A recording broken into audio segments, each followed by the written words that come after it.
Halo, di sini kita akan menjelaskan sedikit tentang sejarah Perserikatan Bangsa-Bangsa. Yang pertama, sejarah singkat lahirnya PBB. Pada tahun 1915, Amerika Serikat berhasil menuangkan konsep yang telah dirumuskan oleh beberapa tokoh di Inggris mengenai pembentukan liga dengan tujuan untuk menghindari peperangan.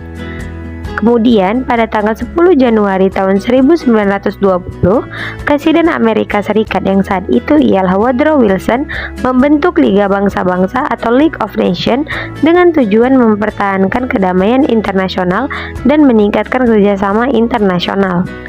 Nah, kemudian keluarlah hasil LBB, yaitu yang pertama Perjanjian Locarno tahun 1925, yang kedua Perjanjian Kalkbrenner tahun 1928. Namun pada saat itu kaum Nazi Jerman di bawah pimpinan Hitler dan fasis di bawah pimpinan Mussolini Italia dan Jepang mengkhianati perjanjian LBB, sehingga membuat Presiden Amerika Serikat yang saat itu ialah Franklin Delano Roosevelt dan Perdana Menteri Inggris yang saat itu adalah Winston Churchill mengadakan pertemuan Piagam Atlantik atau Atlantic Charter. Berikut merupakan isi dari Atlantic Charter. Yang pertama, tidak melakukan perluasan wilayah di antara sesamanya.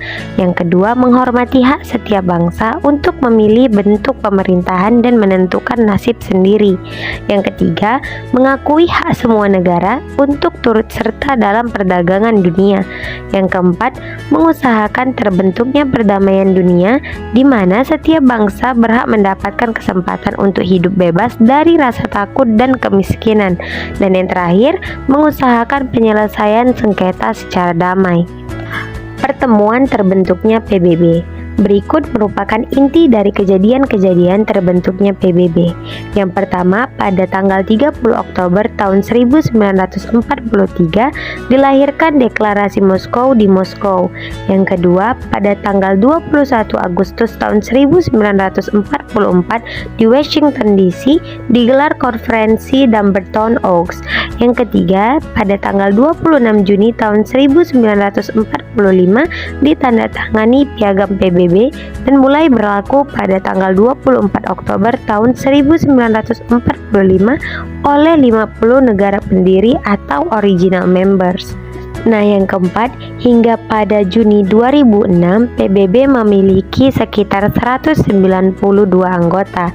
Nah, Indonesia sendiri bergabung dengan PBB pada tahun 1950, namun keluar pada tanggal 7 Januari 1965 dan masuk kembali pada tanggal 28 September tahun 1966. Baiklah, kita masuk ke tujuan PBB. Berikut merupakan tujuan didirikannya PBB. Yang pertama, memelihara perdamaian dan keamanan internasional. Yang kedua, mengembangkan hubungan-hubungan persaudaraan antara bangsa-bangsa. Yang ketiga, menciptakan kerjasama dalam memecahkan masalah internasional dalam bidang ekonomi, sosial budaya, dan hak asasi manusia. Yang keempat, menjadikan PBB sebagai pusat usaha dalam mewujudkan tujuan cita-cita bersama. Nah, PBB sendiri juga memiliki asas organisasi dalam kepemimpinan. Ada beberapa asas di dalam organisasi PBB, antara lain sebagai berikut. Yang pertama, berdasarkan persamaan kedaulatan dari semua anggotanya. Yang kedua, semua anggota harus memenuhi dengan ikhlas kewajiban-kewajiban mereka sebagaimana tercantum dalam Piagam PBB. Yang ketiga, semua anggota harus menyelesaikan persengketaan-persengketaan internasional dengan jalan damai tanpa membahayakan perdamaian, keamanan, dan keadilan. Nah, yang terakhir, dalam hubungan-hubungan internasional, semua anggota harus menjauhi penggunaan ancaman ataupun kekerasan terhadap orang lain. Ada beberapa struktur organisasi di PBB. Yang pertama, Majelis Umum, yang kedua Dewan Keamanan, yang ketiga Dewan Ekonomi dan Sosial, yang keempat Dewan Perwalian, yang kelima Mahkamah Internasional, dan yang terakhir Sekretariat. Yang pertama, Majelis Umum atau General Assembly. Majelis Umum atau Sidang Umum PBB diadakan setahun sekali. Nah, yang pertama kali diadakan pada tanggal 10 Januari tahun 1946 di Hall Tengah Westminster di London. Nah, pertemuan ini biasanya dilakukan pada Selasa, minggu ketiga September dan berakhir pada pertengahan Desember. Nah, setiap anggota berhak mengirimkan 5 orang wakil, tetapi hanya 1 suara yang dipilih, dan itu tercantum pada pasal 5 dan 18 Piagam PBB. Nah, kira-kira kan akan muncul pertanyaan, apa saja sih tugas Majelis Umum atau General Assembly ini? Nah, saya akan menjelaskan sedikit tentang beberapa tugas Majelis Umum. Nah, yang pertama berhubungan dengan perdamaian dan keamanan internasional. Yang kedua berhubungan dengan kerjasama ekonomi, kebudayaan, pendidikan, kesehatan, dan perikemanusiaan. Yang ketiga berhubungan dengan perwakilan internasional, termasuk daerah yang belum mempunyai pemerintahan sendiri yang bukan daerah strategis. Yang keempat berhubungan dengan keuangan. Yang kelima penetapan keanggotaan. Yang keenam mengadakan perubahan piagam. Dan yang ketujuh, memilih anggota tidak tetap Dewan Keamanan, Dewan Ekosos, Dewan Perwalian, hingga Hakim Mahkamah Internasional, dan lain-lain. Nah, struktur organisasi PBB yang kedua ialah Dewan Keamanan atau Security Council. Dewan yang terkuat di PBB yang bertugas menjaga perdamaian dan keamanan antar negara ialah Dewan Keamanan. Nah, pertemuan pertama DKPBB ini dilaksanakan pada 17 Januari tahun 1946 di Church House, London, dan keputusan mereka disebut sebagai resolusi DKPBB. Nah, DKPBB memiliki hak veto dan negaranya yaitu Amerika Serikat, Inggris, Rusia, Prancis, dan Cina ditambah 10 anggota tidak tetap yang dipilih untuk masa 2 tahun oleh Majelis Umum. Struktur organisasi PBB yang ketiga ialah sekretariat. Sekretariat PBB biasanya diketuai oleh Sekretaris Jenderal PBB dan dibantu oleh staf pembantu pemerintah sedunia.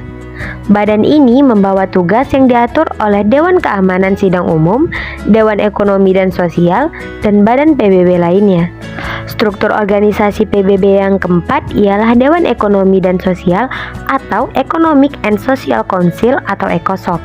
Semula ECOSOC hanya beranggotakan 18 negara.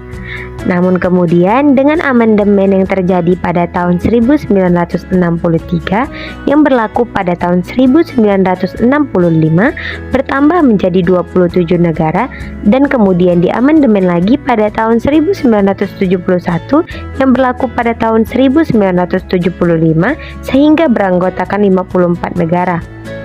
Nah, anggotanya dipilih 3 tahun dan paling sedikit bersidang 3 kali dalam setahun. Nah, berikut tugas dari ECOSOC. Yang pertama, bertanggung jawab dalam menyelenggarakan kegiatan ekonomi dan sosial yang digariskan oleh PBB. Yang kedua, mengembangkan ekonomi, sosial, dan budaya. Yang ketiga, memupuk hak asasi manusia. Dan yang keempat, mengkoordinasi kegiatan-kegiatan dari bidang khusus dengan berkonsultasi menyampaikan pada sidang umum anggota PBB. Nah, struktur organisasi PBB yang kelima ialah Dewan Perwalian atau Trusteeship Council.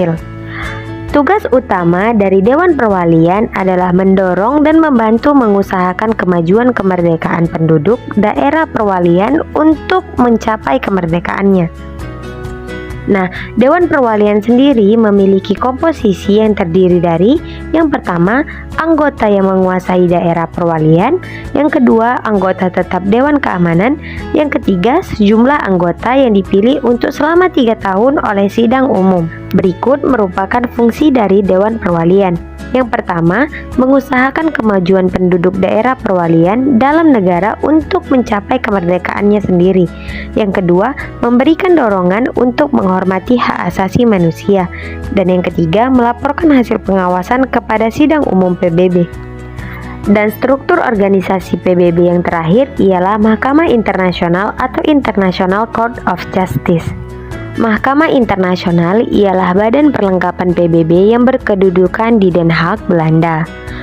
Masa tugasnya adalah 9 tahun dan tugasnya memberikan saran dan pendapat kepada Dewan Keamanan dan Majelis Umum bila diminta.